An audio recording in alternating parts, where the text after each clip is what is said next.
when people become busy trying to survive. And then, later on in life, when there's more time to analyze life itself, natatanong uli, ano nga ba ang kahulugan ng buhay at ano ang dapat gawin sa buhay o habang nabubuhay. Unang-una, of course, be born. Begin life. But this is not your doing. God does it to you and for you. Psalm 139, 14 to 16. I praise you because of the wonderful way you created me. Everything you do is marvelous. Of this I have no doubt.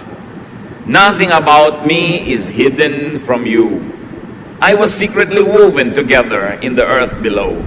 But with your own eyes you saw my body being formed. Even before I was born, you had written in your book everything I would do. Napakalalim ng katotohanan na sinasabi ng Psalm 139, 14 to 16. Pero kung ating sasagipin, sasalain, ang pinaka-main message nito is, ang bawat tao ay nilikha ng Diyos, handiwork of God, creation of God, na walang napasama sa ating elemento bilang tao na hindi alam ng Diyos, na hindi niya pinayagan o hindi niya ginawa. Ano lang ang kahulugan nun? Na ang basic personhood and humanity of everyone is from God, is of God, is created by God. And because of that, nasabi niya, you had written in your book everything I would do even before I was born. So meron bang tadhana? Meron bang kapalaran? Pag kinonsider natin ang genetics at in-apply natin itong verse na to sa genetics, o genetics is applied and subsumed under these verses, it is saying, genetically, you made me. Kayo po, Panginoon, ang pumili sa dinami-rami ng ninuno ko, lola at lolo sa mother and father side, kung kanino ako magmamana ng buhok, ng ilong, ng talino, ng ugali, ng paraan ng pagtawa, ng paraan ng paglakad, ng husay, at pati na rin ng hindi husay, kasi alam nga namang mahusay ka sa lahat. So ang Diyos ang nagtimpla-timpla, naghalo-halo ng iba't ibang mga katangian na galing sa ating genetic pool, lahat ng ating mga ninuno mula pa kay Adan at kay Eva. So apparently, all the genes that would ever appear in humanity were already in Adam and Eve. Pero hindi lahat lumabas sa kanilang katawan. Siyempre, isa lang ang korte ng ilong ni Adan, hindi iba-iba. Pero sa kanyang genes, sa kanyang dugo at laman, ay nandoon at nakatakda ang iba't ibang uri ng korte ng ilong, iba't ibang uri ng kulay ng buhok, iba't ibang uri ng haba at iksi ng mga biyas ng tao na lalabas sa kanyang mga offspring. Ngayon, kung ano ang nangyari sa iyo, kapatid, kung paano ka nilikha, Diyos ang may gawa. Kung magaling ka sa math, magaling ka sa music, magaling ka sa intuitive thinking o sa creative thinking, magaling ka sa sciences, Diyos ang may gawa. Yung mga area na hindi ka magaling, inibinigay niya sa iba para iba naman ang magaling doon. Diyos pa rin ang may gawa ng matatawag na weakness mo, kung tatawagin mong weakness yung area na hindi mo strength. Anong ibig sabihin nito? That God made you who and what you are. Yan ang pasimula sa pagsusuri ng buhay. Your design, your genes gives you some kind of predestiny. Siyempre, pagka nilikha ka ng Diyos na napakatangkad, halos predestined ka na siguro yung magiging airline crew o magiging basketball player o model. Kung nilikha ka naman, ang height mo ay hindi yung hinihingi ng gano'ng mga field, itinakda ka na hindi para doon. Pagka itinakda ka ng Panginoon na ganito, halimbawa, ang talino mo, halos nakasulat na sa iyong palad na yun ang magiging profession mo. Liban na lang labanan mo yun, o liban na lang hindi mo pagbuksan ng pinto ang mga kumakatok na opportunity at hindi mangyari yung nakatakda para sa iyo. You were created and born that way. Hindi mo nilikha ang sarili mo. Kaya ang unang-unang hakbang para magkaroon ng buhay na masaya, masagana, pinagpala, tanggapin mo muna ang sarili mo at huwag ka magreklamo tungkol sa iyong sarili. May gusto o ayaw ka sa sarili mo, pero hindi naman ikaw ang may gawa niyan. So hindi mo pwedeng ipagyabang ang iyong mga kagalingan, kagandahan, kahusayan dahil Diyos lang ang may gawa. At hindi ka rin naman pwedeng sisihin sa iyong mga tinatawag na kakulangan o kapintasan, kung kapintasan mang matatawag yon. In other words, hindi naman tayo lumikha sa mga sarili natin. Kaya dapat, kung mabubuhay ka ng buo, makabuluhan, mabunga, tanggapin mo ang sarili mo at tanggapin mo rin ang iba. At sa abot ng iyong makakaya, na limitado naman dahil may nakatakda, improvein mo kung ano yung binigay sa'yo. Change from glory to glory. But the Bible says, can a leopard change its spots? Or an Ethiopian change his skin? The obvious answer is no. May mga bagay na pwedeng baguhin at improvein, merong hindi, tinatanggap na lang. Sa ating sarili, sa ating kapwa, sa inyong anak at magulang, sa inyong kapatid o asawa, sa inyong kaibigan, meron kayong dapat tanggapin na nakasulat, nakatakda sa kanyang dugo at laman, genetically, nando na. Merong pwedeng improvein, baguhin yung napalagay lang doon because of nurture and conditioning. Pero genetically, nung ipinanganak ka na, halos nakatakda na ang lahat. Kaya, pag tinanggap natin yan, handa na tayo ngayon na alamin kung ano ang papel natin sa buhay at papelin yun. Kasi pag hindi mo pinapel yung papel mo, magiging second or third class ka lang na trying hard, copycat of somebody else.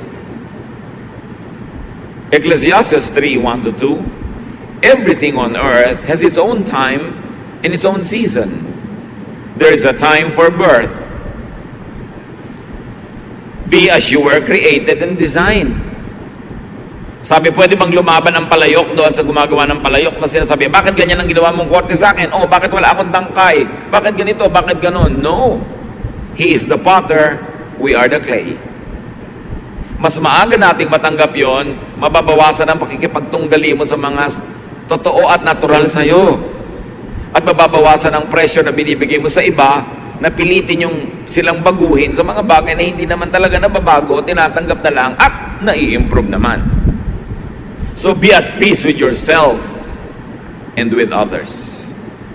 That's how you live life. Pastor, paano ko po pakikasamahan ng asawa ko laging tanghaling magising? Lagi namin pinag-aawayan. Ang tagal-tagal na, tanghali pa rin siyang magising. O di hayaan mo siyang matulog hanggang tanghali. Yung pala ang likas niya kaysa mag-away kayo araw-araw. Kung pwede ka mag-adjust para sumabay sa kanya, adjustan mo. Kung hindi, edi magkaiba kayo ng schedule sa umaga. Kaya magulo kuminsan ang buhay natin, lalo sa loob ng pamilya, pinipilit nating baguhin ang lahat ng tao. Mga magulang, kung may isa, dalawa, tatlo kayong anak, hindi pwedeng pare-pareho sila ng ugali. Kasi iba-iba ang pinagkunan ng mga ninuno at iba-ibang timpla. Hindi mo pwedeng hanapin kay bunso yung mga katangian ni panganay. Magulo yung ganon. At mga wives, hindi nyo pwedeng hanapin sa asawa niya yung katangian ng inyong bayaw o katangian ng inyong kumpare. Magulo yun. Magsimula tayo sa pagtanggap sa ating sarili at sa ating kapwa tulad ng walang patakarang pagtanggap ni Jesus sa atin. Mas tahimik na unang hakbang yun ng buhay. So be born, accept who you are, then grow up. Luke 2:52, and Jesus grew in wisdom and stature and in favor with God and man. So even the Lord developed, He grew. Hindi naman siya ipinanganak na kompletong-kompleto na yung divinity at humanity niya. He grew. So you keep growing and do not stagnate. Kailangan yung alam mo last week, pinalitan mo na ngayon kasi may bago ka ng magandang nalaman. Kailangan yung sistema mo nung 3 years ago, nag-improve na, hindi laging yun, because you have to keep growing. And grow as you were created and designed. Huwag pilitin na maging iba. Doon ka lumago kung saan ka talaga nakahapay, kung saan ka nakatakda. Yun ang i-develop. Leave life stages behind, rising on their foundation. You are an infant first, then a child, and then a boy or a girl, and then a young man or a young woman, then a young adult, then an adult, then a senior adult. Live according to the stages of your life. Huwag magbata-bataan kung matanda na at huwag piliting tumanda yung bata. Yung bata ay bata, huwag nating piliting magkilos matanda. May panahon para sa lahat ng bagay. May panahong maging bata, may panahong tumanda, at may panahong napakatanda. Do not fast forward adulthood in children. We have all the time in the world to become and to remain old. Dapat hindi sobrang agahan yon. 1 Corinthians 13:11. When we were children, we thought and reasoned as children do. But when we grow up, we quit our childish ways. So let children be children, but we should move on and become adults. Sabi nga ng desiderata, iwan mo yung tapos na. Gracefully surrender the things of youth and accept what your present stage offers. Kaya yung mga iba, ayaw aminin na tumatanda na sila, dapat yang ipagmalaki. Kasi may mga tao hindi pa nga naisilang stillborn na, no isilang patay na. Meron 10 pa lang namatay na. Ngayon ikaw 60, 70, itatago mo. Dapat mo ipagpasalamat, ipagbunyi. Look, nadaanan ko na kutakot-takot na kutakot-takot na bagyo, lidol, mga revolusyon, mga snatcher, mga murderer. Pero heto ko, buhay pa, salamat. Hindi itinatago ang edad, yan ay pinagbubunyi. And then after a time-limited, dependent childhood, mature, and produce what you need. Dapat dependent ka lang habang batang-bata ka pa o sobrang tanda na. In between, you must be self-sufficient. Make money. Make a lot of money.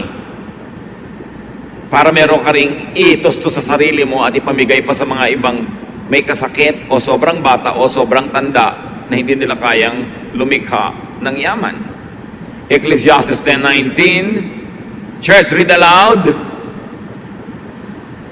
Money is the answer for everything. Ulit, I want to read it aloud.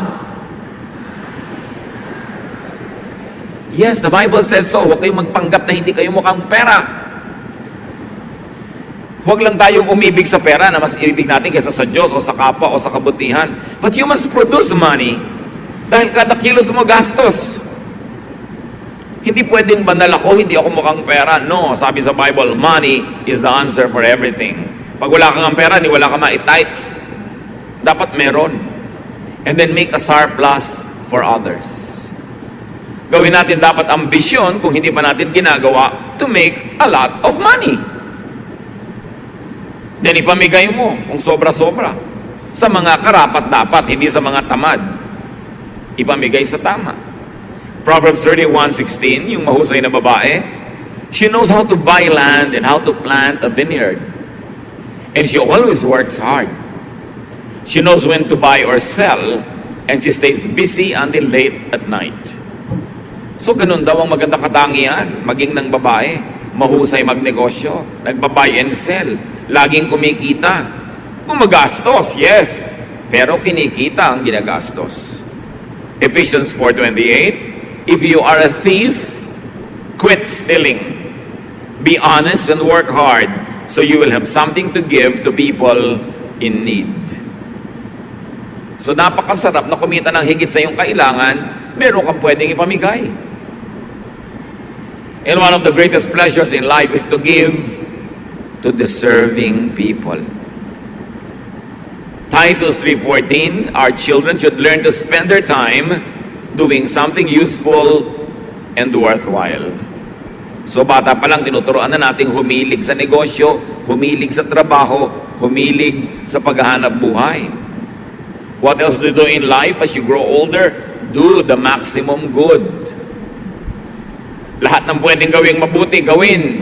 Dahil yan ay tanim na may bunga at ikinalulugod yan ng Diyos. Live life in and through its cycles. And I like to add, allow others to live life through and in cycles. Cycles of childhood, of young adulthood, of adulthood. Dapat lahat yan maranasan ng tao. Ecclesiastes 3:1-8. Everything on earth has its own time and its own season. There is a time for birth and death, planting and reaping.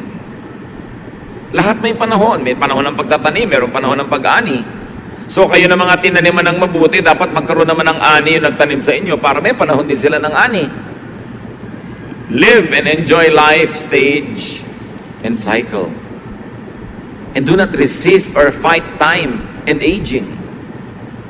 Lahat halos sa cosmetics ngayon is to fight aging. Why will you fight aging? Age is a gift from God. Basta may kasamang wisdom sa pag-age ng tao, everything is worth it. There is time for killing and healing, for destroying and building, for crying and laughing, weeping and dancing, for throwing stones and gathering stones, for embracing and parting. There is a time for finding and losing, keeping and giving, for tearing and sowing, listening and speaking. There is also time for love and hate, for war and peace. So anong sinasabi sa atin, Solomon? Maiksi ang buhay compared to eternity, pero ito'y sapat para magkaroon ng oras sa lahat ng bagay. At huwag pagtakhan. Pagka mayroong mga nagawang problema, ang lungkot-lungkot ko po ngayon, ano pong gagawin ko? Eh di malungkot ka. Eh panahon ng lungkot. Ba't ka ba malungkot? Eh namatay po ang asawa ko. Eh alangan na mga sumaya ka. Eh di malungkot ka. Ba't mo pinaproblema yung lungkot mo? Hayaan mo siya, mauubos din yan. Kasi may time naman for dancing. So for time ng dancing and enjoyment, huwag ka mag-isip ng problema. Ang atupagin mo yung enjoyment. You have a lot of time for your problems. Pero sayang yung opportunity na masaya, may kainan, may fiesta, merong pagtitipon, tapos ang iniisip mo, problema mo. There's a time for that. Especially when you're alone. Pero pag may mga tao, pwede mo silang ma-enjoy, pwede ka nilang ma-enjoy, sinasayang mo ang pagkakataon. Kung ano dapat yung programa ngayon, anong nangyayari, sakay ka lang ng sakay. Huwag mo nang balikan yung problema mo ng nakaraan, kasi hindi oras yun ngayon para mo isipin. At huwag mong isipin ngayon yung magiging problema mo bukas. Pagdating niya bukas, tsaka mo na isipin. Kung ano yung nandito, live in the moment. Be in the moment. Enjoy if it's enjoyable. Mindful that it won't last. Gusto ko idiin mga kapatid. Pag enjoyable yung time, lubusin nyo, lasapin nyo yung sarap at saya. Dahil alam nyo, hindi rin yan magtatagal. May ending din yun, yung party. May ending din yung saya. So habang nandun, ubusin nyo ang pwede nyong maubos. Ngayon, pag oras naman ng lungkot, oras ng sakit, oras ng pagdurusa, paghihirap, endure time if it is painful. Thankful that it won't last either. Pag masaya, enjoy it. Mindful that it won't last. Pag malungkot, endure it. Thankful that it won't last either. Natatapos din ang hirap. Natatapos din ang lungkot. At kung anong ibigay sa inyo ng Panginoon, huwag kayong maarte, huwag kayong mag-guilting enjoyin kung ibinibigay sa inyo. Ecclesiastes 11:8, even if you live to a ripe old age, you should try to enjoy each day. So ano sinasabi ni Solomon? Kahit matanda ka na, maghanap ka pa rin ng gimmick. Maghanap ka ng fun. Feel young. Look young. But think like an adult. Behave like an adult. But be happy.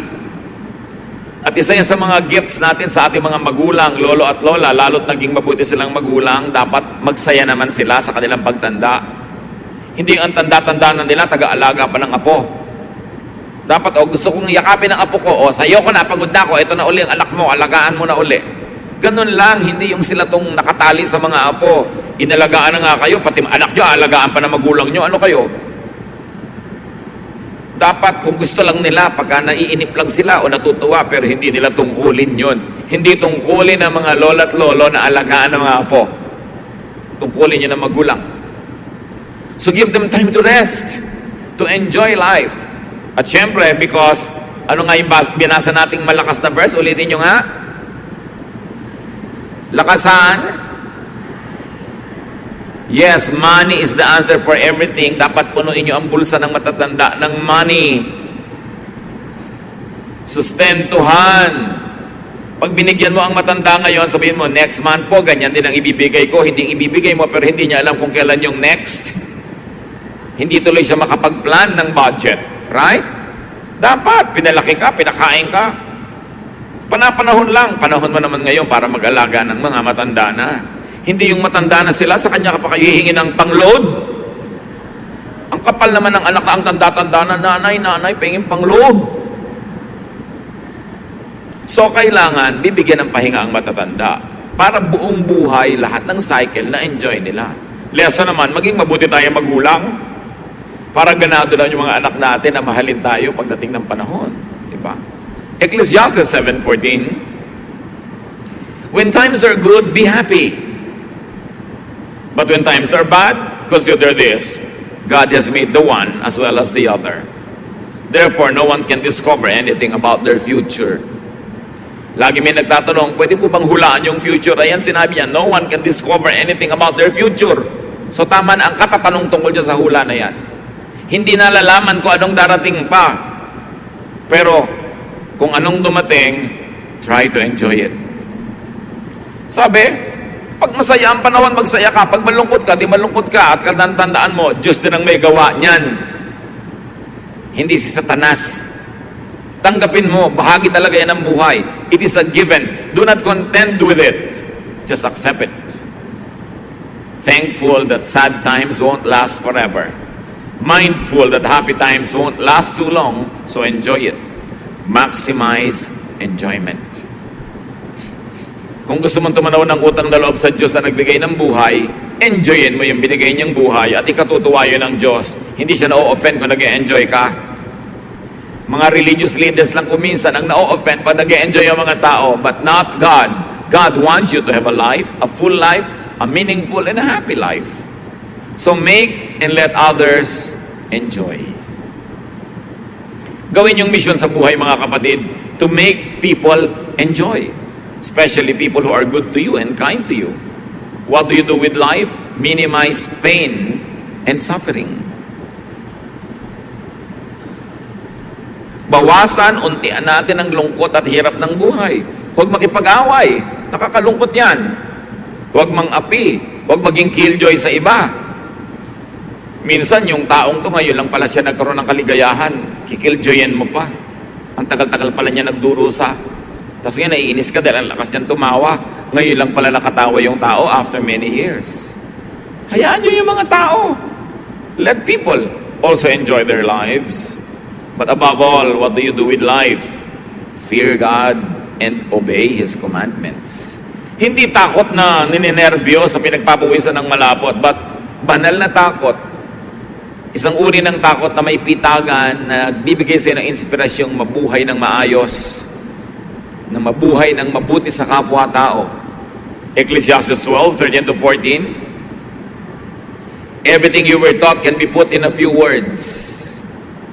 Respect and obey God. This is what life is all about. God will judge everything we do, even what is done in secret, whether good or bad. So laging igalang ang Diyos. Itrato ang mga tao tulad ng gusto ng Diyos sa pagtrato natin sa kanila. Igalang ang ating sarili, mahalin ang buhay. At kung kaya mo, get a partner. Or a substitute. Maybe a friend. Kasi kung wala kang tunay na romantic partner, maybe there's the next best thing. But always have a partner, a friend, someone that you share time and space with. Genesis 2:18, the Lord God said, it isn't good for the man to live alone. So mga magulang, huwag tayong mangontrabida sa mga nagugustuhan ng ating mga anak. Sila ang makikisama. Dapat ang kasama nila sa buhay, yung gusto nilang kasama. Yung masaya silang kasama. Hindi yung gusto natin para sa kanila. Hindi naman tayo ang makakasiping nun at makakasalo. Pero siyempre, mga anak, makinig din sa opinion ng magulang kasi kung minsan, dahil sa edad, marunong na silang kumilatis kung sino ang problematic person pala at hindi makakabuti para sa iyo. But at the end of the day, it's really the choice of the one who is going to get into the partnership. And let's allow people to have their own partners. Huwag tayong mga kontrabida. Sabi sa Ecclesiastes 4, 9 to 12, 2 are better than 1 because they have a good return for their labor. If either of them falls down, one can help the other up. But pity anyone who falls and has no one to help them up. Also, if two lie down together, they will keep warm. But how can one keep warm alone? Though one may be overpowered, two can defend themselves. A cord of 3 strands is not quickly broken. So napakalino ng sinasabi na mabuting ang tao may kasama sa buhay. Kung may romantic partner, the best. Ngayon, kung wala nun, the next best thing. Merong matalik na kaibigan, merong mabuting kasama sa negosyo, kabarkada, kaibigan. Kasi ang buhay, mas mabuti kung merong kasalo. At tayo naman, huwag maging maramot, huwag maging mapagkait sa ating kapwa na nangangailangan ng kasama sa buhay. Marami ganyan mga anak, mabubiyudo ang tatay, mabubiyuda ang nanay, ayaw ng pag-asawahin uli. Remember that marriage is only until one of them dies. And when one passes on, the person is free to marry again. Maraming mga anak ayaw pagsawahin yung tatay. E paano naman ang gusto makakaasawa ng tatay? 18. E anong gusto yung asawa ng magustuhan ng tatay nyo? 90. Isa pang aalagaan din niya. Alam nyo, akala natin last lang yon, yung gusto ng matanda bata. Hindi lang yon. Kasi siyempre, nakakaramdam na siya ng mga sakit sa katawan, hirap maglakad. Alam mo, kumuha pa siya ng isa pa niyang aakayin. So nagkakaroon siyempre ng natural attraction sa young, sa strong, sa cheerful, sa happy. Why na ipagkakait sa mga magulang yon? Dahil natatakot kayo, may kaagaw kayo sa mana?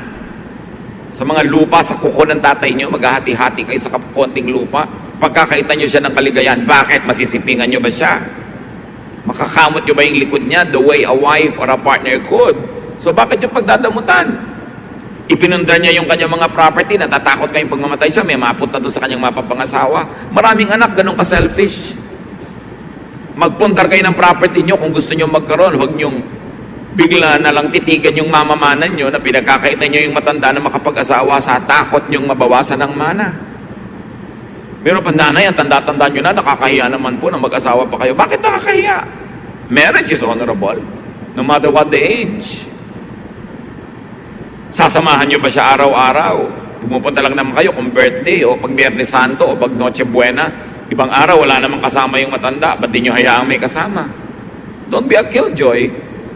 Let people have partners of their choice. Choice nila yun.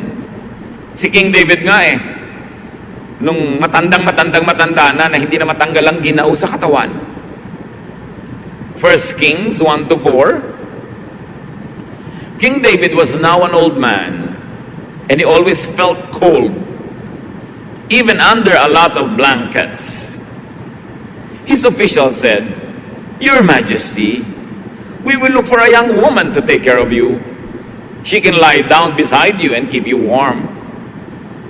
They looked everywhere in Israel until they found a very beautiful young woman named Abishag, who lived in the town of Shunem. They brought her to David, and she took care of him. Bakit niyo naman mamasamain? Lalo kung matanda na, hindi na magkaroon siya ng happy ending. Para yung pag-exit niya sa mundo, nakangiti siya. Bakit mainit ang mga tao, ang mga mata ng tao sa may edad na may gusto pa ng partner? Alam niyo yung pag-edad, sa itsura lang, pero ang nadarama naman ng matanda, pareho lang nung siya ay 14. So huwag nating pagkaitan ng mga matatanda ng ganon. What else do you do with this short life? Have offspring. Whenever you can, magkaroon ng anak, or its closest, second best thing, and raise your children. Raise them well. Mahirap lang naman magpalaki ng bata kung maliliit pa sila. Pag lumalaki na, gumiginhawa na rin yan. Mabuti yung may mga anak. At kung kaya natin mga kapatid, help others of their grandchildren. Which of course goes without saying, mga young people, live so that your grandparents will be proud of you. Hindi yung binibigyan nyo sila ng kahihiyan, kundi sila ay may maipagmamalaki. So mga kapatid, enjoy fruits of lifelong toil and good works. Kaya yung mga magulang natin, pag nagsi-senior years na sila, dapat na-enjoy na nila lahat ng itinanim nila. Hindi yung kasama pa tayong namimitas. Dapat tayo na yung nagdadagdag sa mga kaing-kaing nila ng mga ani. Ecclesiastes 3:13, because God's gift to us is the happiness we get from our food and drink and from the work we do. Regalo yun ng Panginoon na tayo'y umani ng itinanim at lasapin ang sarap ng ating mga mabubuting naging mga gawa. Ecclesiastes 5:19, suppose you are very rich and able to enjoy everything you own. Then go ahead and enjoy working hard. This is God's gift to you. So yung mga bunga ng iyong pagsisikap, sabihin ko noon, huwag kang mahiya na ina-enjoy mo yan. Huwag kang mag-apologize. Bigayan ng Diyos. God wants you happy. God wants you to have pleasure. Hindi yan ipinagkakait ng Panginoon at hindi dapat ikahiya kung sa malinis namang paraan ng galing. So nagawa nyo na yan. You are born, you grow, you enjoy life, you get a partner, you have children when you can. You do the maximum good, you minimize pain, you maximize enjoyment. And when your time comes, die. Natural darating yon. Sabihin nyo nga sa katabi nyo, die. Pero huwag muna ngayon, di ba? Later, much later. Pagka merong may sakit na talaga nag-aagaw buhay na, ibubulong mo na, Mother, die. Siyempre panahon na eh. Pagka talagang panahon na, sige po Lola, die. With a smile. Bakit? You live the full life. You cannot be on earth forever. Malungkot ka lang naman at magkaroon ka ng mga regret kung walang nangyari sa buhay mo, hindi ka nag-enjoy, hindi ka nasarapan, tapos eto ngayon namamatay ka na. Kaya dapat, pinapasarap, pinapaganda buhay para pag binabawi na ang ating hininga, buong puso at maluwag sa dibdib mong isa sa uli because you live the full life with no regrets. Ecclesiastes 3:1-2, everything on earth has its own time and its own season. There is a time for birth and death, planting and reaping. So death is as natural as birth. Kanya-kanya. Iba-iba lang ng excuse. Pero magkakaroon din ng excuse. Hindi dapat nalulungkot. Lalo't may edad na. Nagkaroon ng magandang buhay. Siyempre, normal lang na magkaroon tayo ng konting agam-agam, mga lungkot-lungkot. Pero nababawasan yon kung alam mo na ginawa mo ang mabuti sa taong ito sa abot ng iyong makakaya. At kung kinukuha na siya patungo sa Panginoon, buong puso mo nang ibibigay. 2 Corinthians 4:16, therefore we do not lose heart. Though outwardly we are wasting away, yet inwardly we are being renewed day by day. Kahit na nagmumukha tayong naluluma sa panglabas nating katawan, yun naman ating espiritu ay lagi nang binabago ng Panginoon at tayo ay uuwi sa Kanya as fresh and as young as ever. Katawan lang yung tumatanda, hindi yung espiritu. Death, like birth, is not your doing. So be ready to die anytime without regrets. Maiksi man o mahaba ang buhay, marami mang taon o konti, sa anumang oras na ibinigay sa atin, sa bawat at sa loob ng isang araw, mga kapatid, maximize enjoyment. Do the maximum good. Minimize pain. Love people. Savor life. Enjoy life. Every day. Para kahit any day kang kunin, wala kang lugi. Hindi pwede magtitiis ka ng 10 taon para mag-enjoy sa 11th year. Paano kung namatay ka sa 9th year? So every day, meron kang konting bakasyon, kahit ilang minutes in your mind. Kung kaya mo na oras, may rest ka. Every day, may oras ka ng trabaho, may oras ka ng pahinga, may oras ka ng entertainment and refreshment, may oras ka to love, may oras ka to learn and to teach. Every day, every week, every month, every year. Para anumang oras dumating ang end of this life, kumpleto lagi yung cycles ng buhay mo. Ecclesiastes 8:8, we cannot control the wind or determine the day of our death. Hindi yan nalalaman. So live as if you're going to die tomorrow. Enjoyin mo lahat, gawin mo lahat ang mabuti, all in a day. But plan as if you're going to live 100 years. But be ready to meet your Maker anytime. And also, be ready for other people's death. Hindi lang tayo dapat handa sa sarili nating pagpanaw sa mundong ito, handa rin tayo sa pagpanaw ng iba, lalo na mga mahal natin sa buhay. Paano tayo naghahanda? Mahalin mo na ngayon. Bigyan mo na ngayon. Patawarin mo na ngayon. Pagbigyan mo na ngayon, para bukas, kung siya binawian ng buhay, wala kang ipinagsisisi. May sakit, dalawin mo na pag nalaman mo agad. Hindi yung next week pa dahil baka bigla siyang bawian ng buhay sa gitna ng week. Eto ka ngayon, nagsisisi. Bahala ko lang ang dalawin eh. Hindi na ako nahintay. Bakit naghihintay ba ang kamatayan? Para hindi tayo sobrang mabigat ang loob pag merong sumakabilang buhay, lahat ng kaya nating mabuting gawin, gawin na natin. Wala kang guilt. At na-enjoy niya yung kabutihan. And when God calls you, then enter eternity. Next chapter naman ng buhay. Absent in the body, present in the Lord. Solomon says that when we die, the body returns to the ground where it came from, and the spirit returns to God who gave it.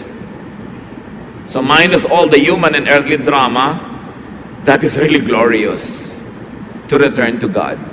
Pero dahil hindi naman natin talaga alam na alam kung ano naghihintay doon, kaya hanggat maaari, nagtatagal tayo dito kasi itong alam natin, itong kilala natin. But God has a plan for you.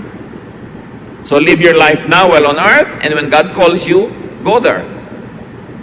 2 Corinthians 5:8, we should be cheerful because we would rather leave these bodies and be at home with the Lord. So ganun din dapat ang pagharap daw, maging sa kamatayan hanggang maaari, be cheerful because you will leave this body but be at home in God. Kaya ang sabi ng Philippians 1:21, if I live, it will be for Christ. And if I die, I will even gain more because I will be with Christ. So between birth and death, there is a very narrow timeline. Make the most out of life. Huwag kayong magsayang kahit ng isang araw. Yung nagtutulog ka, nakatunganga ka maghapon, sayang. Lalo't kung mahaba ka rin naman matulog sa gabi. Kung kumpleto na ang tulog mo sa gabi, huwag ka na magtulog sa araw. Dumalaw ka sa isang mahal mo sa buhay. Magsulat ka ng nobela. Sumulat ka ng tula. Magtanim ka ng halaman, kumain ka na masarap, mag-volunteer work ka sa mga nangangailangan, gumawa ka ng mabuti para sa iyo, para sa kapwa. Bawat araw meron nun. Kasi yung araw na walang nangyari, sayang. Bilang ang ating mga araw. Killing time is harming your own eternity. Kaya ano kayang gagawin ko ngayon na mabuti? Hindi walang magawa, sayang, wala kang magawa. Kung alam mo lamang sana ang iniisip ng mga paralitika, mga hindi makagalaw, mga puro tubo ang katawan na hindi makagalaw, kung anong gagawin niya sa katawan niya kung katulad mo na pwedeng gumalaw, tapos ikaw na pwedeng gumalaw, walang ginagawa. Sayang. And do not problematize life. Live it. And let others live their own lives. Every moment of it. Live day by day. Live by the moment. Live in the moment. Mga kapatid, kumakain kayo halimbawa, stop texting. Maliban na lamang na life and death yun. Magkakaharap yung lambot ng yung higaan, yung lamig ng electric fan o ng aircon o ng hangin. Enjoy the moment because it is God's gift. Bakit tayo binigyan ng tenga? Para marinig mo ang musika. Merong musika, may iyak ng bata, may tawanan ng mga bata, may ihip ng hangin, huni ng ibon. Enjoy it. Kaya ka binigyan ng tenga. Sayang naman, ang daming humuning ibon, hindi mo malang napansin. Kaya ka binigyan ng mata to look at nice things and beautiful things. And when you look at painful things, to do something so that that pain could be alleviated. Kaya ka binigyan ng dila na panglasa para pag kumakain ka, masarapan ka, hindi ka lagi nagmamadali. Pagkakain ka, relax and enjoy the meal. Enjoy the conversation. Be in the moment. Merong mga nanonood na nga ng magandang sine, text pa rin ang text, nakikipag-usap pa sa phone. Nandun ka na nga. Kung ano yung nandun, yun ang gawin. Lagyan ng oras para sulit ang bawat sandali. Hindi mo alam kung bukas mabigla ka mabingi. Biglang may pumasok na ahas sa tenga mo at nabingi ka na.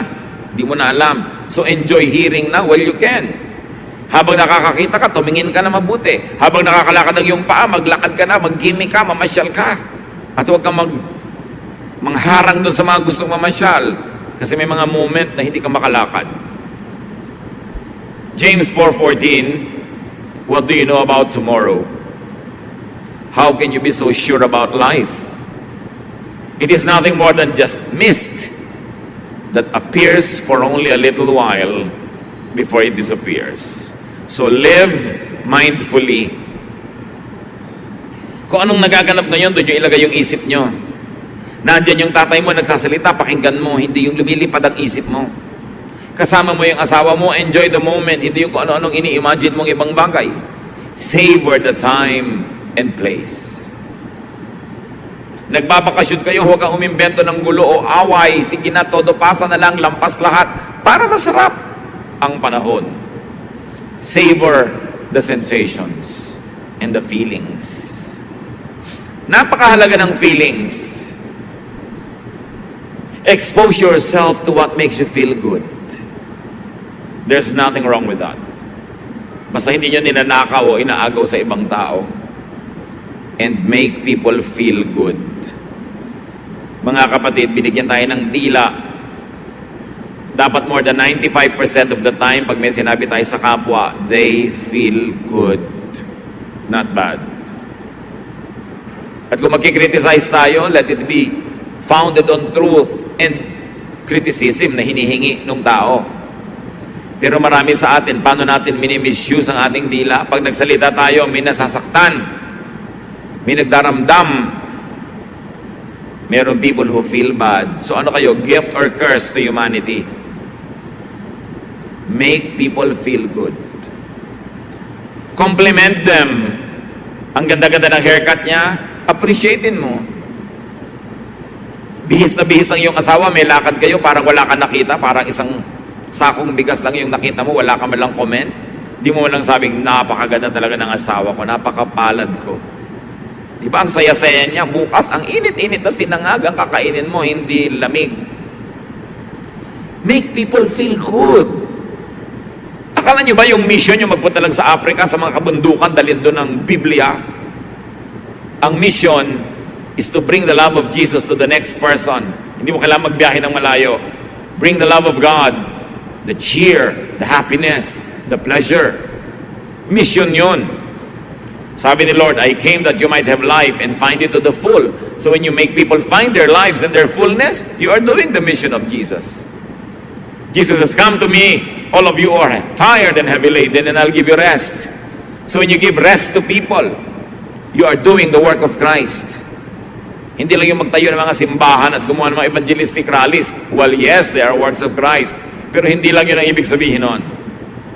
When you make people happy, when you give them peace, when you give them love, you are extending heaven to people. So do your best and don't worry about tomorrow. Matthew 6:34, sabi ng Panginoong Jesus, don't worry about tomorrow. It will take care of itself. You have enough to worry about today. Practice discipline, mga kapatid. Yung problema nyo lang ngayon, yung kaya nyo lang harapin, kaya nyo lang solvein, ang gawin nyo. Yung bukas, ipagpabukas nyo na. Yung iba hindi nila nakakaya yung dala, nababaliw, nagpapakamatay, bumibigay, kasi dinadala ngayon, pati yung problema na pang next week. The grace of God today is enough for all the trials of today. Tomorrow's problems